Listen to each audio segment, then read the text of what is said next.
28 degrés à l'ombre. C'est fou. Ce n'est pas un salon automobile comme les autres, et c'est à coup sûr l'un des plus exclusifs. Du luxe, de l'extravagance, voici le paradis des supercars et il réunit depuis 20 ans à Monaco les réalisations les plus rares et aberrantes de la planète. Bienvenue donc à Monaco pour la 18e édition du salon Top Marque. Allez, on démarre avec ce concept Audi créé en 2020, mais pour la première fois exposé sur un salon. Il est l'œuvre de 12 étudiants de l'Audi Academy. Cette RS6 GTO reprend les codes stylistiques de l'Audi 90 Quattro IMSA GTO, auto de course qui sévissait dans les années 90. Elle rend hommage à plus de 40 ans de technologie Quattro. Elle est 14 cm plus large qu'une RS6 de série et son V8 4 litres biturbo développe 705 chevaux. C'est 75 de plus que dans une version performance. L'habitacle est archi dépouillé, les baquets à l'avant sont en carbone et la banquette arrière cède sa place à un arceau de sécurité. Brabus, c'est le plus gros préparateur indépendant de la planète et historiquement sa spécialité, c'est la Mercedes survitaminée.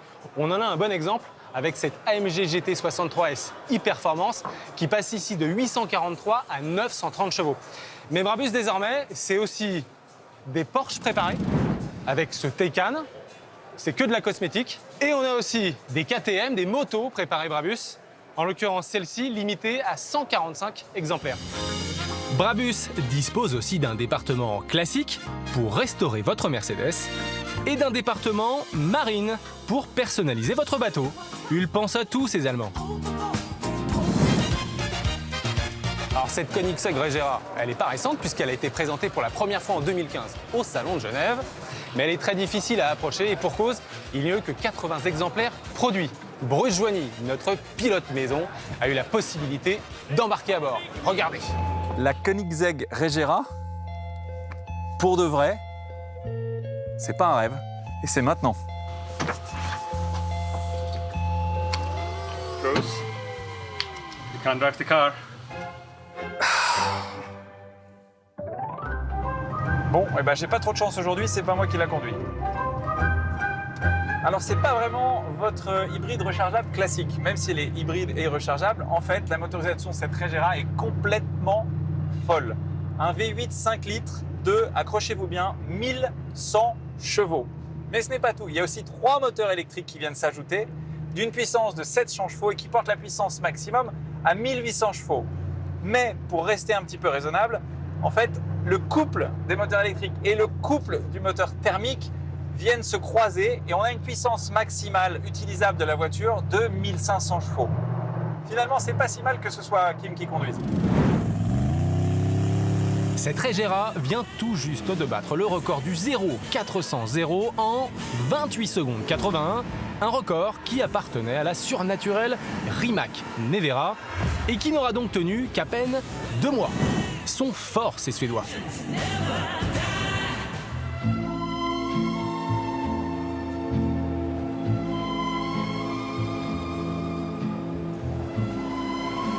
Une 599 GTB Fiorano, une Roma, il y a même des modèles très récents, une 458 Speciale, 360, 355 Spider, oh, j'adorais ça.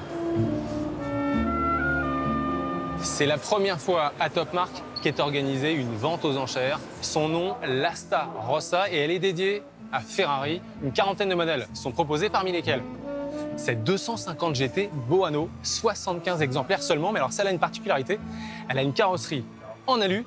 Et sur les 75 exemplaires, seuls 14 avaient droit à une carrosserie en alu. Encore une vraie rareté, une 328 GTS préparée par Koenig. Et il faut savoir qu'Enzo Ferrari n'aimait pas trop qu'on retouche ses voitures. Et puis la star de cette vente, c'est cette Ferrari Enzo, celle de Fernando Alonso, le champion du monde de F1. Pour rappel, le V12 6 litres développe 660 chevaux. C'est le châssis numéro 1. C'est une 3e main, mise à prix 3 millions d'euros. Allez, on se retrouve tout à l'heure pour le résultat de la vente. Top Marque compte aussi depuis l'an dernier un hall d'exposition dédié aux voitures de collection. Jaguar XJ220, Bugatti Veyron, Ford Mustang, il y en a pour tous les goûts, mais pas vraiment pour toutes les bourses. Top Marque, c'est surtout l'occasion pour certains exposants de présenter leur création à une clientèle fortunée très sélective. Cette hypercar full électrique se nomme Aspark All.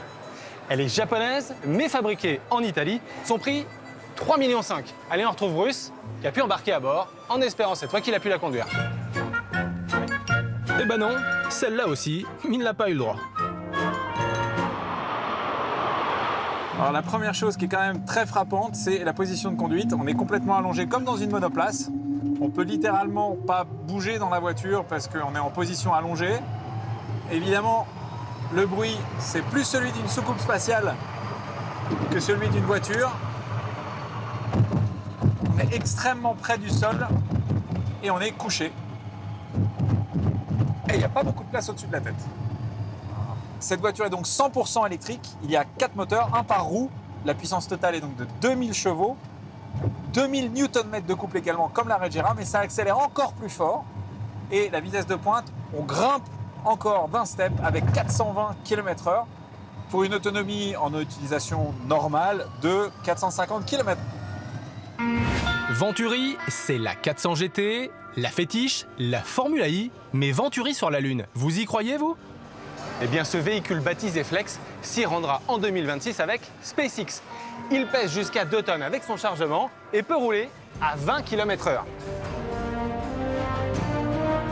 Notre président Gildo Pastor a baigné dans le spatial depuis sa plus tendre enfance jusqu'à répondre à l'appel d'offres de la NASA pour le programme Artemis, sur lequel du coup le président a souhaité s'engager pour réaliser ses rêves.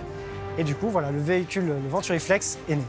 Est-ce qu'il y a des solutions techniques qu'on pourrait retrouver sur la voiture de Monsieur Tout-le-Monde ? Les contraintes terrestres et lunaires sont vraiment différentes. Les températures et les radiations sont vraiment des grosses contraintes pour les matériaux. Donc on développe des matériaux spécifiques pour ça. Mais je pense que des principes, oui, pourront être réutilisés, comme par exemple une roue sans air qu'on développe pour la Lune. Belle initiative, les organisateurs du salon ont invité des enfants scolarisés à Monaco à dessiner le moyen de transport de demain. Allez, prenons-en de la graine. Ça va être que 3 roues. Il y a aussi des panneaux solaires et ça charge avec un panneau. On met la voiture sur le panneau et ça va charger. Donc elle charge sans fil. Oui, sans fil. J'ai imaginé une voiture volante. J'ai imaginé d'être dans l'espace. Je veux qu'elle vole. Et justement, la voiture volante existe déjà, c'est ni plus ni moins un drone. Il se nomme MC1 et coûte 180 000 €. À Top Marque se côtoient des supercars, des motos et parfois même des supercars qui se prennent pour des motos. Exemple, avec cette très étrange Audi R8 qui se conduit avec un guidon. Aberrant, non ?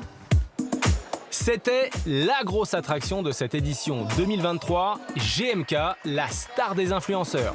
Il est venu présenter sa première moto, une BMW M1000R un peu spéciale.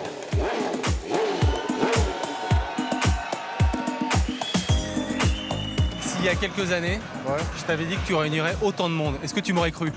Je t'aurais dit que t'es fou, frérot, mais non, je t'aurais pas cru. Et alors la moto, c'est pour ton salon ou c'est pour aller rouler sur route ? J'ai vraiment acheté cette moto, je l'ai faite customiser chez mon pote et je vais rouler un peu avec. Après, je compte pas me lancer dans le milieu des motards. T'as déjà plein de youtubeurs qui font ça très bien et je veux pas arriver dans leur domaine. Allez, comme promis, direction la vente Ferrari pour voir si l'Enzo de Fernando a trouvé preneur. On va peut-être faire une offre, non ? Eh ben non, grosse déception. La Enzo de Fernando Alonso ne sera donc pas vendue ce soir. Voilà, Top Marque, c'est fini pour 2023, mais rassurez-vous, le paradis des supercars, c'est finalement toute l'année dans les rues de Monaco.